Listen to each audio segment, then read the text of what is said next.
All right, so we got an apple here. Now, it says right here, this is a Wolf River semi-dwarf. Okay. And it says zone 4. I'm not familiar with this variety, but if you get around here, you'll see that we got to ask ourselves, do we want a tree or do we want a fruit tree? Because when you have every branch coming off that tree pointing up like this, it tells you that tree wants to be vegetative. But when you see branches like this and like this, I know that it wants to produce fruit. The problem right off is that we have a central leader on most apples, on just about every apple I know of. And that means one trunk going up the tree. But as you can see, we got 2. So I'm going to favor one of them. Now, I know the dominant wind, since that way is south, the dominant wind for this area is coming from this way. I should kind of favor this one, but this one's growing straighter. Now, when I do this, I want to make sure that I take no more than 1/3 of a tree. First thing that I'm going to tell you is LBL. L stands for low, the first L. The B stands for big, and the other L stands for line or lane. So when I say low, in a permaculture orchard, that can mean something else, but in my case, anything from chest level down, I probably don't want to favor. This one's pretty low to the ground, and it's already wanting to be quite vegetative, so I'm going to cut it, and I'm going to make sure I cut it on the outside of the healing collar. Now, in other cases, I could go ahead and use this for propagating new trees, but I'm just going to put it down in what's going to ultimately be a mulch ring. This one here, it's kind of low, but it may be a keeper. But I got 2 of them wanting to be the top. Can't have that, not in the central leader. So I'm going to take this one off, and I'm not going to take any more of this tree. I'm going to cut this and hopefully not mess up my pruners. There we go. Cut it. And I'm going to make propagation from those? You could. Yeah. You could, not when it's this big. You want it to be about the size of a pencil, ideally. Another thing, when you plant trees, anything that you have growing up next to it, you want to get rid of that, because you want your tree in the wind to produce hormones that protect it from those high winds. It won't do that if they're heavily secured. This isn't the end of the world, but it's when you have those trees that are staked and held in a bunch of different directions, they never get strong. That's all we're going to do to this tree. So we're going to leave this be, and now the only thing to do is I'm going to take out its little kickstand right here, because it doesn't need to be there. In fact, it will hinder it, and it's been known to kill trees in the wrong circumstances. So we'll get this out of the way, throw it off to the side. Now we're going to do the old mulch thing on it, and I got some cardboard here. Now these are trees that were already planted. Now the downside is that the graft union, where the scion meets the rootstock, that little it'll be a bulbous area, is below ground. That tells me there's a high likelihood that this tree is going to try to grow off of the rootstock. So it's going to be shooting sprouts up all throughout here, probably, in most cases. Not the end of the world, you can just keep pruning them back. But ideally, if you can get that graft union as high above the ground as possible, you're going to love yourself for it. Now here's a method I invented as far as pruning. I'm just going to cut a hole down the center of it and then cut a Y in it, just like so. Now, I'm just going to push this backwards. Now, the ground is sloping this way. And if you can just go ahead and slip this around the tree, no matter how much rain comes, this thing is not going anywhere. But I want my mulch ring to be considerably wider than that. So I brought friends. This little area where I cut, that's one area I want to make sure I get covered. And it doesn't have to be absolutely perfect for any of this. But this, I got everything I add to this will be underneath the one I started with. And it doesn't have to be absolutely perfect, because I know this isn't going anywhere. Now it's a little bit lopsided to one side. We can just kind of shift it a little bit. It's not the end of the world. In an ideal world, from here out, I'll break out my tape measure so you can see. So 24 inches would be about here. In a perfect world, I would go 36 inches. So basically a diameter of 6 feet all the way around this thing is perfect, because that's where my guild is going. All my stuff in my guild will be planted to some extent within that mulch ring. And then of course things are going to be on the outside of it. And that's where we can usually use our shovel. This is another little method that I invented too, is that instead of walking around with a tape measure everywhere, you can put tick marks on your shovel. So think about this. If I put my shovel here, my inner ring of daffodils and garlic will be within that 8 inches, which is basically from here to here, or also know the distance on your hand. For me, that's 4 inches, 6 inches, 8 inches. Makes life a whole lot easier. I could just basically do that and make life easy. Okay, so my daffodils and everything I talked about before would go within this ring, walk that all the way around. And then of course my herbaceous layer, my rosemary, thyme, and oregano, it's going to go, let's say, out to here, which is 16. It could be even more because they could get pretty bushy. You can go plumb out to here. Your blueberries, in the past, if they're a low bush blueberry, because remember, in the LBL, low, big, and in the liner lane, anything from chest down, I'm going to prune off this tree anyway as it grows. So it's not the end of the world. If my lowest branch, I keep my branches a little bit higher because I'm growing all kinds of stuff I can eat underneath it. So from here to the end of my shovel, if I'm using low bush blueberries, this is where they're going to be a lot of times. So I'd have a blueberry at this corner, blueberry at that corner, nitrogen fixing shrub on, you can use the square to kind of help you lay this out. Nitrogen fixing shrub over here, let's say a sea buckthorn, same thing over there, comfrey, and in between the comfrey plants I could be putting daffodils, tulips, all kinds of beautiful things, medicinal things all throughout this. So every single tree, in fact, the spacing that's in here is pretty adequate. It seems pretty nice. I'll pace it off and find out, but basically this is the template of how it all works. So the LBL method with your trees, and as these branches grow, we'll train them to not be trees, but fruit trees. And plus, when I train a tree to have a smaller footprint, not only is it way more productive, here's the best part about it, is that now I can plant way more of them. A standard orchard will have 5 feet between trees because they espalier those trees to the point where they're like this, but they're all the same cultivar. Do you see that in nature? So we're not going to do it here. So we'll go ahead and prune some of these others, give these guys, we won't do any more to it, but we could prune some more. We could take more, but you don't want to take more than 1/3 of a tree. It's better to under prune than prune too much. Let's go to the next one and see what else we can do.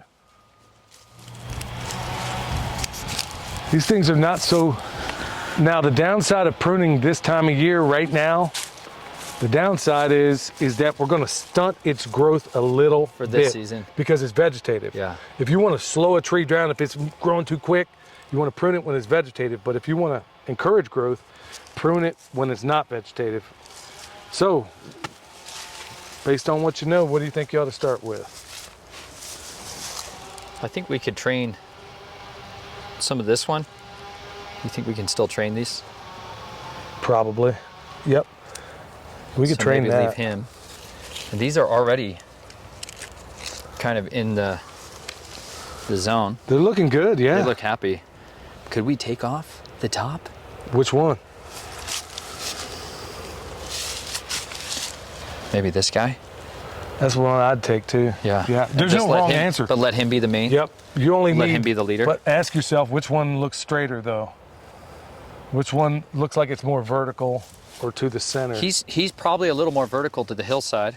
He's probably a little more downhill. There's no wrong choice. It's what I'm looking at it. Okay, if I'm imagining this isn't here, the problem I see is this is growing right above this one, so this one might be shaded in the future. It's not the end of the world though. I would favor this one, I think, because it looks, this one's kind of leaning out of the way and your dominant wind's coming from this way. I would probably pick this one, believe it or not. Yeah. Now, keep in mind, Nathan, everywhere you make a cut, we call it the hand principle. If you put your hand over it, it's going to sprout new growth out of there over the next year. And the cool thing is now you can select which of those? The best of the best. That's going in all the right directions. So from my cut line, that's where it's going to spread That's exactly, out. yep, within your hand, wherever you make a cut. So we're going to take him off. Yep. And that's probably, whoa. Are you in your collar? So I would make that cut more, I would make it more horizontal.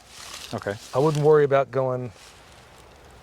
More like that? Let's see your cutters for a sec. I would probably hit it about like that. It doesn't have to necessarily go diagonal. There you go. So that's a wrap on that one. I don't think I would. Just leave the rest.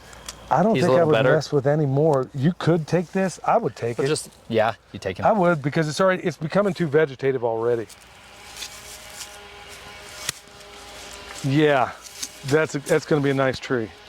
See, now you got branches. As soon as this thing becomes, you can start training when it's about the length of your arm. Okay. So you can even These ones are ready to get trained. You could take clothespins. You could even take wire.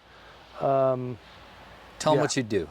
I take wire, and I literally will train this tree. And you could even start right now. You can see I'm not breaking any yet, but if you break them, it's not the end of the world.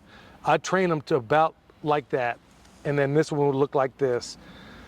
This is a tree that wants to be trained, so that's exactly what I would do. So you could take like a coat hanger.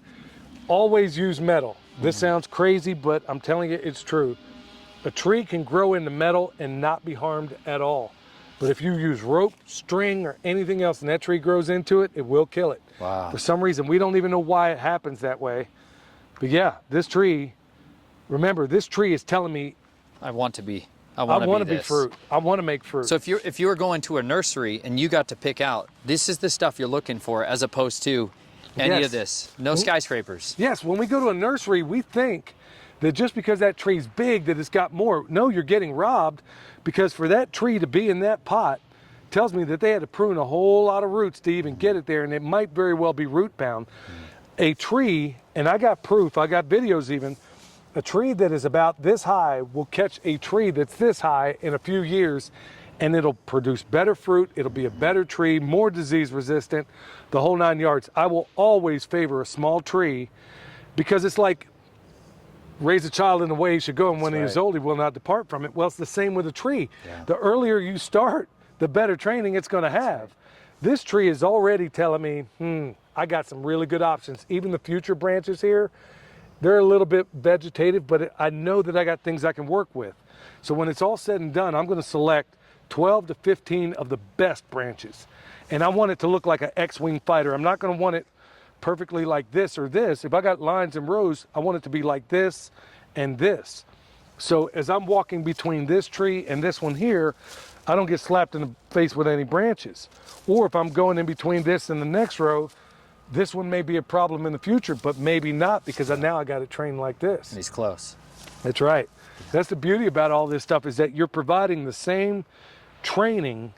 You're not asking this thing to do things that it ordinarily wouldn't want to.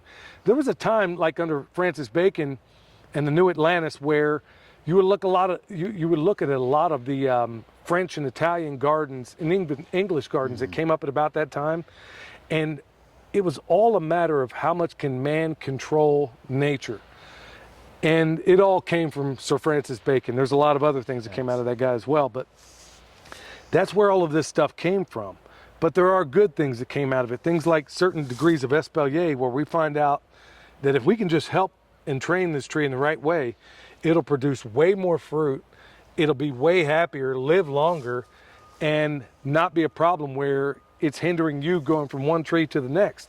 You're just picking 12 or 15 of the best branches on every tree, and then everything that isn't gets hewn into the fire. Man, it's like 12 tribes for a reason. You know, I see this there thing. You go. It's all about the grafting for a reason. That's what I'm talking about. Yeah. Man. Well, it just reminds me too, even the same thing's the case with annuals. When people have this transplanting ideology of upplanting to different pots, you know, and so when they go to the store and they see their tomatoes that are look this big or almost already ready to be caged, and they start with that and they pull that thing out and you realize it's this knot of roots, you know. The plants are so smart because they're mapping out what's their available space, and then they're conditioning themselves on what they're going to be able to do with it. So the longer it's sitting in that space, it's better. I always choose to, whenever I do annuals, man, I'm looking for much smaller, you know, because I know I can get that thing in the ground quicker and I have the opportunity for it to learn. We have a much bigger environment waiting for you, you know. That's exactly what we want to train our trees to understand, is that it's a matter of getting, if you get one that's already juvenile, let's say it's an 18-year-old, well, it's kind of hard to train that 18-year-old child into a new way of doing things. But if you get them when they're young, and then you're saying, okay, this is the mulch ring you're going to have. Now that you have this mulch ring, here's all the soil food web you get to work with, and then your whole life you get to work with these guys and improve your relationship with them every single year. And at the same time, what happens above ground, I'm going to help you grow in the way that's going to be mutually beneficial for both of us. I don't mean to look at this as an animistic worldview, but what I'm saying is that we do in fact have a relationship with these things. We train them, we look after them, but then we also, to a certain extent, we don't baby them either, at least I don't. I use Mark Shepard's method. Stun them. That's right. That's Sheer right. total utter neglect. Well, he's since changed it because so many people were complaining to strategic total utter neglect. But yeah, so everything you're learning here is a combination of Masanobu Fukuoka, Mark Shepard, Stefan Simkowiak, Bill Mullison, Jeff Lawton, Elaine Ingham.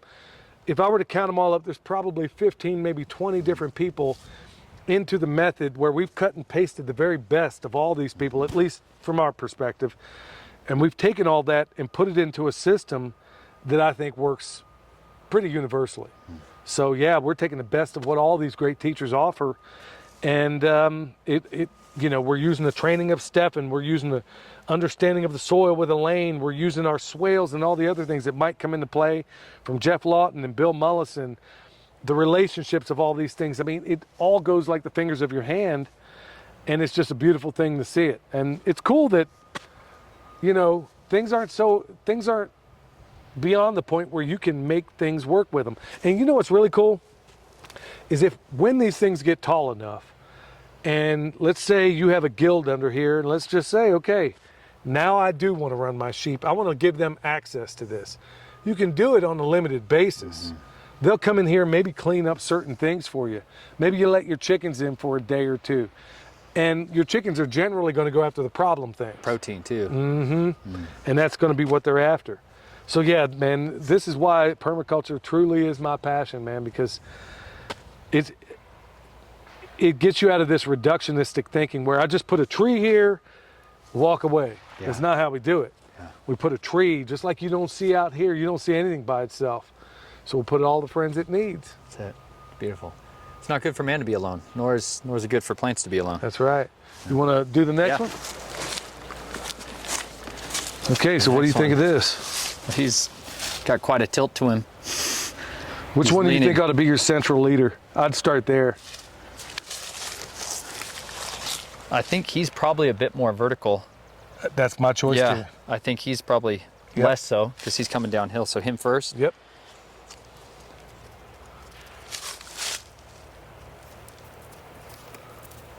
Yeah, because once you take the big one out, it kind of gives you a basis of, okay, how much of that third do I have left? That's why I usually try to take the big one. There we go. What else you got? He's probably a bit more workable, this one. Yeah. Whereas he might shade out this guy a bit. Totally agree. I would take out both of these. Yeah.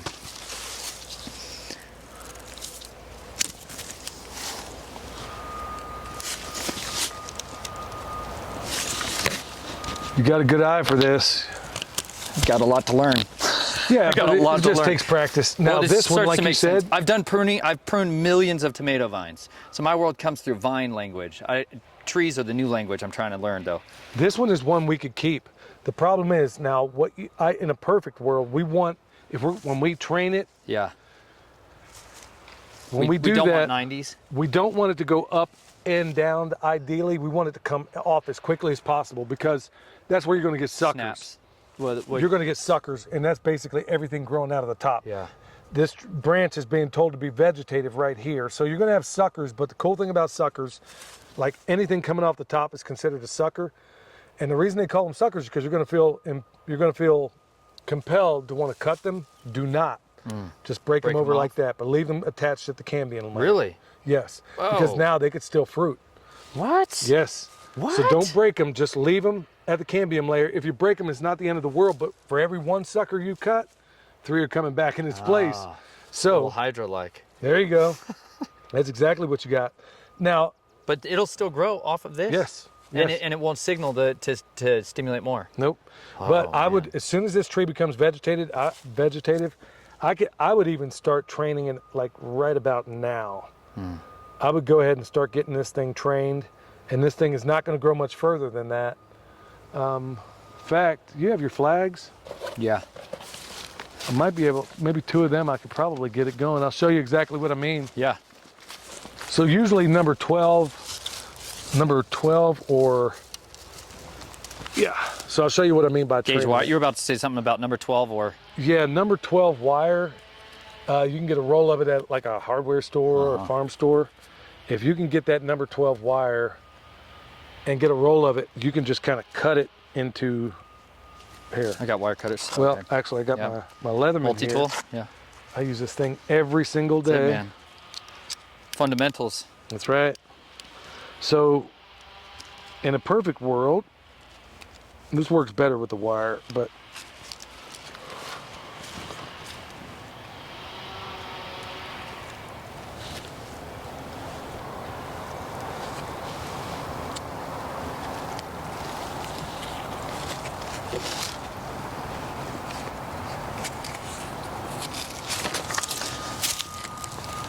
okay, there we go. That branch is trained. Now you leave it on there for about a month and a half, and you can take the wire right off. It'll stay that way. So all these other branches, see, this is where you had a good eye for it. Now you got other branches that are coming up. They're wanting to be vegetative, and as they grow... Explain that clearly. What do you mean when you're Vegetative? saying they're being vegetative, wanting to be vegetative? What are Right. those stages and what are the clues you're seeing that are telling you that? Right. Okay, so that tells me this tree is wanting to grow into a tree, not necessarily produce fruit. So when you see branches like this, like you would see on a lot of oak trees, tells me, okay, it's a pretty solid branch. When you see them like this, not only are they weak, they get a snow load on them, they're likely to break, but it's also telling me that tree wants to grow and become a tall tree. It's not what I want. I want it to be a fruit tree, so I at least want it here. Now, the only trees that we won't train downward would be a pear. Pears, yeah, there's a few exceptions to everything, but pears, you want them horizontal. You don't necessarily want them down. And you could do it that way, but you'll find out they'll do better horizontally. But all apples and everything else, this right here is about the angle that we want. We could even do the same. This one can start being trained right now. There's no reason it couldn't. Usually we start our training and we leave it on for a month, maybe 2 at the most. But I would get some metal. And I'll do this one, Nathan, if you want to do the other, or I'll do this one. Yeah. If you break a branch, it's not the end of the world. It's not. People start freaking. Yeah, man. Don't worry about it. I'm sweating at the thought of it. Yeah. It's going to happen. It's going to happen. But the way to do it, man, as you well know, you got to put your hands on this stuff. So I'm just going to grab a hold of it here. These are a little bit small to fully. I'll tell you what, instead of going a full, I could start right now to just, if I wanted, I could let it just go like so, or I can pull it in. It's totally up to you. Anything that's going to make it horizontal is going to help. But let me tell you, in the perfect world, what I'm going to do. I'm going to find me a place here.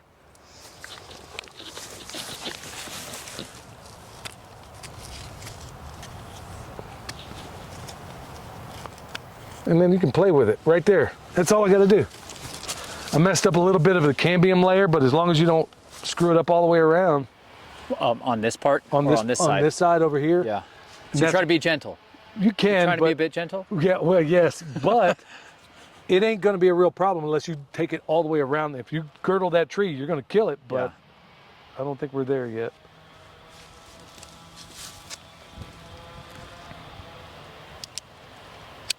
So you're saying we don't want, if we can help it, we don't want this going up and then coming down. You want it to go. So we want it to be right there. More abrupt? Yep. More abrupt is better? Yep. Than less abrupt? Right about there. Without breaking? Yep. And if you can find a little knot, like you can use that, that's usually going to be a good bet if you can curve it around that. Let's see what else we got here.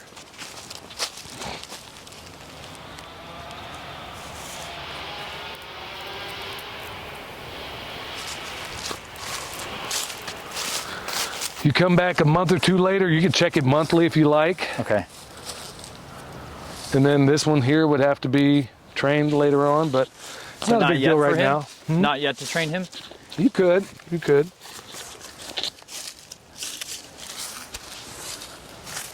And then we could even get started on that one, but.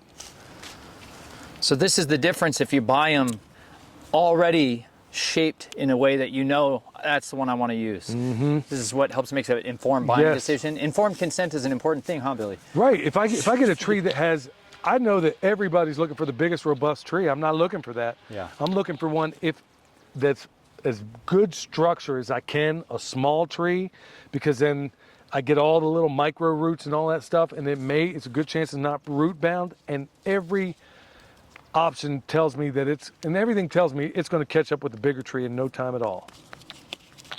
So it looks like you're a natural at this. This isn't the ideal wire to use, but I think you get the point. Make it work. Yep. So that's how we train a tree. Sweet.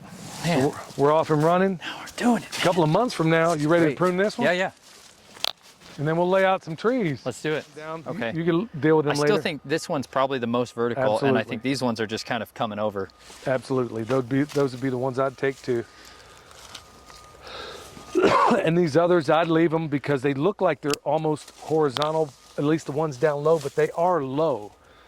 In a commercial orchard, that's where the first L applies, the low. Usually anything below 42 inches in a commercial orchard, they're going to prune. But in a permaculture orchard, that's not necessarily the end of the world. Whereas we could train maybe this one, and these are just getting low. Could, but if I know I got a guild underneath here, ultimately I want my branches to start about here because I'm going to have things that may bush out a little bit. We don't want shaded out either down here. Mm-hmm. It's up to you completely. Okay. You don't have to do that. I'm just giving you a bunch of different models. Should we not take these because we are taking so much, or could we? You could. Only one I would really seriously consider is that one. Taking him? Yeah, I wouldn't mess with any more of it. Just let because it's becoming all the sap is going up. This is why you do this a couple months ago if you could. Well, fall is the best. Fall. Because all the energy is down in the roots. And you will find out if you prune and you plant in the fall. Now, if you got to do it in the spring or summer even, it's not it's not the end of the world, but if you can possibly do it in the fall, like Dr. Wickham, man, out of Oklahoma State, he's the one that came up with these incredible pots. Long story short is that we find out that it will absolutely burst twice as much if we can do a pruning in the fall. But if you got to do corrective pruning, or you got a tree that's just going crazy, prune it when it's vegetative, and it's going to tell it, okay, slow your roll a little bit. But these are things you'll pick up in time. All right, so tree mapping. You want me to take those? Yeah, sure. And then we're all done with the pruning. Yep. So, if you'll hand me your, well, let's see what distance we got here real quick. I would have to bring the messed up tape measure. So they got 16 feet. Let's try between these. Oh man, you got to be kidding me. This might actually.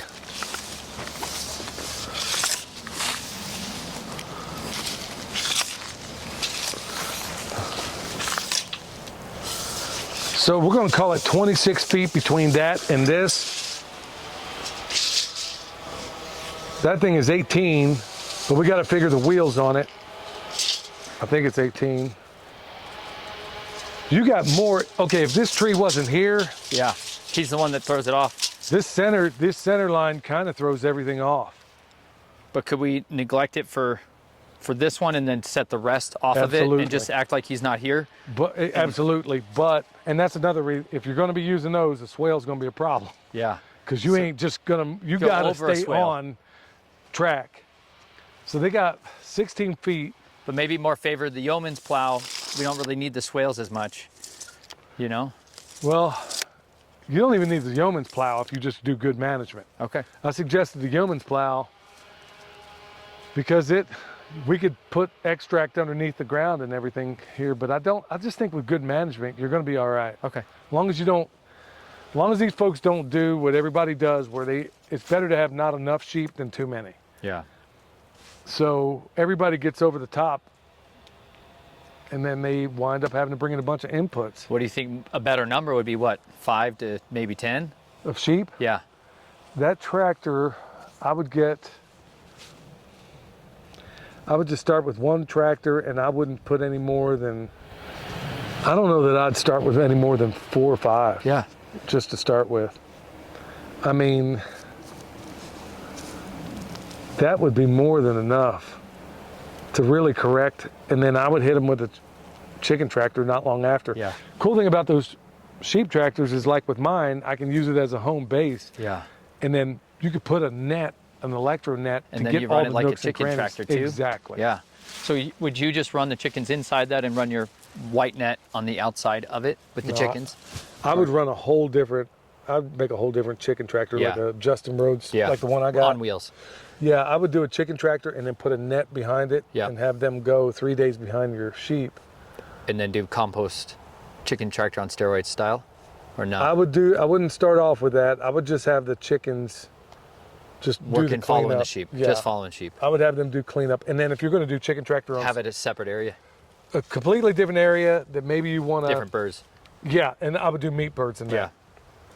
But right over here, so let me get a pace count real quick. Is this how far apart you want them? I think that's maybe a little close to your gills, or distance-wise. What are you at? You could have them 10 feet apart. That's 16? These are 16, which is fine. I mean, but maybe we could do 12. That's probably better.